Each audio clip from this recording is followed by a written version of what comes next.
नमस्कार, मी प्रतीक्षा. DNA मराठीमध्ये आपलं स्वागत. भगवानगडाचे महंत नामदेव शास्त्री यांनी केलेल्या जातीयवादी वक्तव्यानं सकल मराठा समाजाच्या भावना दुखावल्यानं अखंड मराठा समाज अहिल्यानगरच्या वतीनं पोलीस अधीक्षक यांना निवेदन देण्यात आलंय. या निवेदनामध्ये म्हटलं आहे की काल भगवानगडाचे बाचाळवीर महंत नामदेव शास्त्री यांनी केलेलं वक्तव्य अत्यंत बेअक्कल व जातीयवादी असून त्यांनी केलेल्या वक्तव्यानं सकल मराठा समाजाच्या भावनांना ठेच पोहोचून भावना दुखावल्या आहेत. त्यांच्या बोलण्यामुळे जातीयवाद वाढण्याची शक्यता निर्माण झाली आहे. त्यामुळे आमच्या भावना तीव्र झाल्या आहेत. महंत नामदेव शास्त्री यांनी व्यक्त केलेले आपले वक्तव्य मागे घ्यावे. जर त्यांनी त्यांचं वक्तव्य मागे घेतलं नाही तर त्यांच्यावर कठोर कारवाई करणे गरजेचे आहे. आमच्या तीव्र भावना सरकारपर्यंत पोहोचवून अशा वाचाळवीर महंत नामदेव शास्त्री यांच्यावर कठोर कारवाई करण्यात यावी अशी मागणी निवेदनात केली आहे. जय जिजाऊ जय शिवराय.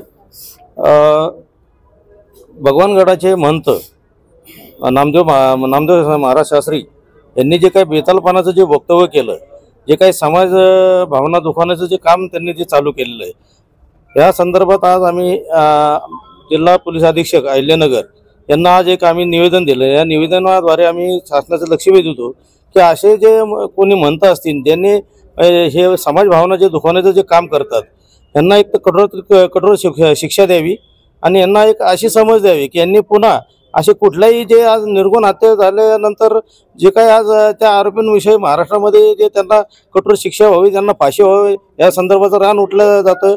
आणि त्या ठिकाणी हे म्हणतं त्या आरोपींची बाजू घेतात, त्या आरोपींना चांगलं मानतात आणि कुठंतरी समाजाच्या भावना दुखवण्याचं हे काम हे करत आहेत. आजपर्यंत आमच्या मराठा समाजाने कधीही कुठल्याही समाजाबद्दल कधी कुठला वाईट शब्द काढला नाही, कधी जातीवाद केला नाही, कधी जातीभेद केला नाही. आतापर्यंत मोठ्या भावाची भूमिकामध्ये मराठा समाज वागतो, यापुढे वागणार. आमचा समाज कधी जातीवाद करत नव्हता आणि यापुढे कधी करणार नाही. सर्वप्रथम जय शिवराय. मी जे शब्द संत नामदेव शास्त्री यांच्याबद्दल बोलणार आहे, माझ्याकडून काही चुकलं तर मला माफ करा. पण जे नामदेव शास्त्री बोलले आहेत त्यांना जे शब्द बोलले त्यांनी एकतर मागे घ्या, समाजाला दुखू नये किंवा समाजाच्या विराईत बोलू नये. संतोष देशमुख यांना मारलं म्हणून त्यांना राग आला म्हणून त्यांनी त्यांना मारलं, पण त्यांना मारलं म्हणून यांना फासावर द्यावा असं त्यांनी 4 शब्द तरी बोलायला पाहिजे होते. हे त्यांनी जे बोलले त्यांनी तेवढं ते मागे घ्यावा. आत्ताच भगवान बाबा गडावरचे महंत यांनी जी मुंडेंच्या बद्दल प्रतिक्रिया दिली आणि त्या आरोपींबद्दल जी प्रतिक्रिया दिली, तर तुकाराम महाराजांच्या ओवीप्रमाणे बोलाचेच भात बोलाचीच कडी खाऊन या मन झाले तृप्त. म्हणजे त्यांचं मन फक्त तृप्त करू राहिलेत, समाजाची दिशाभूल करू राहिलेत, अख्ख्या महाराष्ट्राची दिशाभूल करू राहिलेत आणि मराठा आणि वंजारी या 2 समाजामध्ये तेढ निर्माण करतायत. आणि याचबरोबर महंतांनी राजकारणात किंवा सामाजिक भावनेत कुठेही लक्ष घालायचं नसतं. त्यांनी धर्म प्रचार करायचा असतो. धर्माच्या, देवाच्या भावना, देवाच्या विचार किंवा चांगले विचारच जनतेसमोर ठेवायचे असतात. भगवानगडावर फक्त वंजारी समाजच जात नाही तर मराठा समाज सुद्धा जातो, हे नामदेव शास्त्रींनी विसरू नये आणि 2 समाजामध्ये तेढ निर्माण करू नये. मराठा समाज कालही बापाच्या भूमिकेत होता, आजही बापाच्या भूमिकेत आहे आणि उद्याही बापाच्या भूमिकेत आहे. पण त्यांनी हे विसरू नये. जर त्यांनी परत हे असे वक्तव्य केले मराठा समाजाला किंवा धनंजय मुंडे यांच्या पाठीशी उभं राहण्याचा प्रयत्न केला आणि त्यांना वाचवण्याचा जर प्रयत्न केला तर मराठा समाज तुम्हाला सज्जड इशारा देतोय मराठा समाजातर्फे की मराठा समाज शांत बसणार नाही. जय भीम जय शिवराय. काल परवा जे महंत भगवानगडाचे महंत यांनी जे वक्तव्य केलं त्या गोष्टीचा आम्ही वंचित बहुजन आघाडीच्या वतीने जाहीर निषेध करतो. जो गुन्हा घडलेला आहे त्या गुन्ह्यातले जे गुन्हेगार असतील त्यांना कोणची जात नसते, त्यांना धर्म नसतो. गुन्हा करणारे हे गुन्हेगारच असतात. संविधानाच्या राज्यामध्ये आपण जगत असताना असे वक्तव्य साधू संतांनी करू नये. महाराष्ट्र ही साधू संतांची भूमी आहे, हे आपण विसरता कामा नये. आम्ही आपल्या माध्यमातून महंतांना एवढं सांगू इच्छितो की आपण आपले शब्द मागे घ्यावे आणि वंचित बहुजन आघाडीच्या वतीने आम्ही तुमचा जाहीर निषेध करतो. जय जिजाऊ जय शिवराय. संतोष देशमुख यांची हत्या होऊन कमीत कमी आज 52-55 दिवस आहे. ते एवढे दिवस जात असताना सुद्धा त्या महंतांना ते आठवलं नाही, ते पाहिलं नाही, त्याचा विचार केला नाही, त्याचा अभ्यास केला नाही.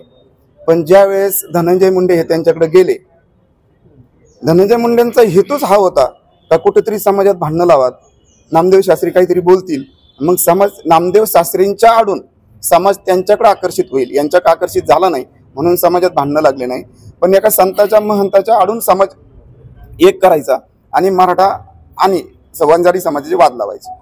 पण मी आज इथून एक सांगतो का या प्रेस मीडियाच्या माध्यमातून का कमीत कमी 5-6 खून त्या वंजारी समाजाच्या माणसांचे पण झालेले आहेत. ते अण्णांनी 2 वेळेस क्लिअर बी केलेले, महादेव मुंडे वगैरे. त्यांची ती पत्नी आज आक्रोश करून रडतीये. ते कोणी मारलेत याचा बी नामदेव शास्त्रींनी उल्लेख करावा, त्याचा पण अभ्यास करावा. या माध्यमातून मी एकच सांगल का ही महाराष्ट्र भूमी ही संतांची आहे आणि संतांनी जर समजा त्यांना सगळे समाज एकत्र नाही ठेवता आले, धर्माचं कार्य नाही करता आलं, तर त्यांनी ती गादी सोडून सरळ एखाद्या पक्षात म्हणा किंवा आपल्या जातीचं काम करावा. पण जो संत असतो त्या सगळ्या 18 पगड जातीचा असतो हे त्यांनी लक्षात ठेवावं. जे बेताल वक्तव्य केलंय, जे ते म्हटले होते का पहिलं त्या आरोपींना मारहाण झाली म्हणून त्यांची मानसिकता खराब झाली म्हणून त्यांनी मारलं. बरं ठीक आहे, 1-2 झापडी मारल्या असत्या संतोष भाऊंनी स्वतःसाठी मारलेलं नव्हतं.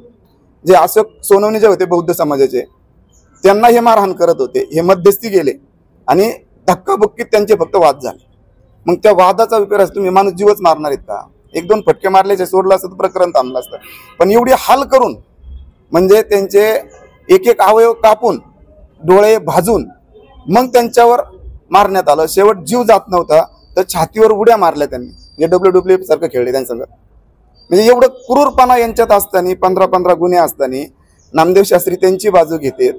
आणि ज्या वेळेस काल माझी बहीण वैभवी, संतोष देशमुख यांची मुलगी, व त्यांचे चुलते म्हणजे संतोष देशमुखचे भाऊ धनंजय हे तिथं गेल्यानंतर त्यांनी ज्या परिस्थितीत धनंजय मुंडेंचा आदर केला महंतांनी, त्याप्रमाणे त्यांनी वैभवीचा व संतोष देशमुखच्या कुटुंबियांचा तेवढा आदर केला नाही. कारण यांना सोप्यावर घेऊन बसले धनंजय भाऊंना. त्यांचं ते सगळं विवरण केलं का यांना सलाईन लावलं, यांची मानसिकता खराब झाली 50 दिवसात. अरे पण त्या मुलीचा बाप गेलाय, त्या महंताला तेवढं तरी समजायला पाहिजे होतं का ती मुलगी आपल्या दारात आलेली आहे आणि त्या मुलीला तू कसं सांत्वन करायला पाहिजे होतं, किती आधार द्यायला पाहिजे होता. ते सोडून फक्त म्हटलं मी काही बोललोच नाही. मग तू जर बोलला नाही तर समाज तुझ्या विरोधात का गेला हे त्यांनी अभ्यास करावा.